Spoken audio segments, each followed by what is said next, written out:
So we're gonna go ahead and wash this. Since this is a nice print, I'm gonna wash it for the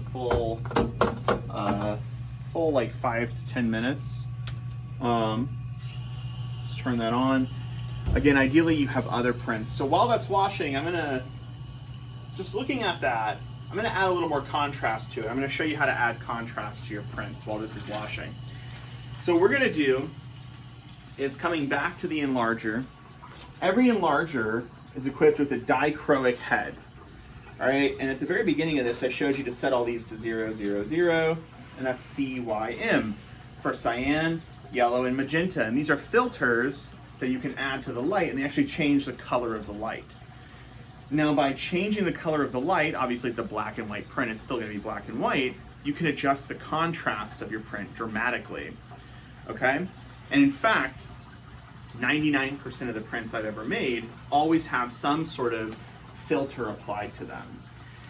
So there's filter kits, like you'll see these, they attach onto the end of the lens. They have a bunch of like numbers and they're different colors and stuff. But I have found that it's better as a student to really learn how to use these heads properly, okay?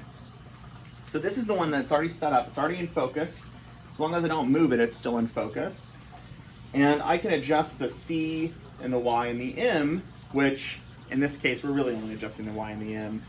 Cyan does basically nothing, to give ourselves more contrast. So look at these little papers that are on the side of every single station for printing. Every single station has one of these little papers.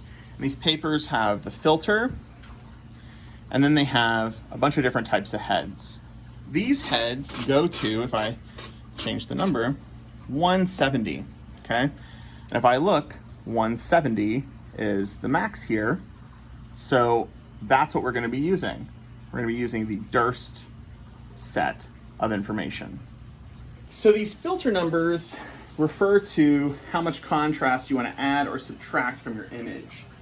Filters that are below 3, so 2.5, 2, 1.5, 1, 0, 0, remove contrast from a typical negative.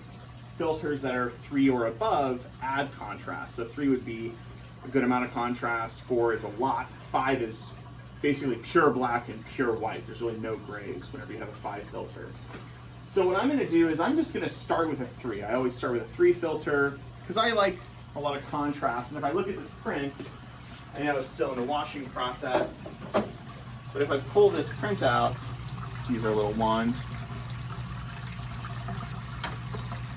Beautiful print, but it could use some contrast. There's a lot of gray there. So I'm gonna just start with a 3. I can always do more later. Let's drop this back in. It's easier just to do that. So I'm gonna set my head to match the Durst 3. So Durst 3 is 34 yellow. So I'm going to change this to be 34 yellow and 45 magenta. 45 magenta. Okay. Now that's changed the color of my print, and it's also invalidated my test strip. My test strip, totally useless now, okay? So I need to make a new test strip with these new values. Now I'm just going to say this, anytime that you're adding contrast, it's going to be a longer exposure, okay? So rather than 5-second increments, which is what I did before, I'll probably stick with 5-second increments, and we'll just see what that looks like, so then you can have a good contrast. But some people, if they're doing like a 5 filter, they'll do 10-second increments, 20-second increments, stuff like that. So I'm going to go ahead and set this to 5 seconds, and I'm going to get my test strip. I'm going to turn the lights off, get my test strip, and get going on that.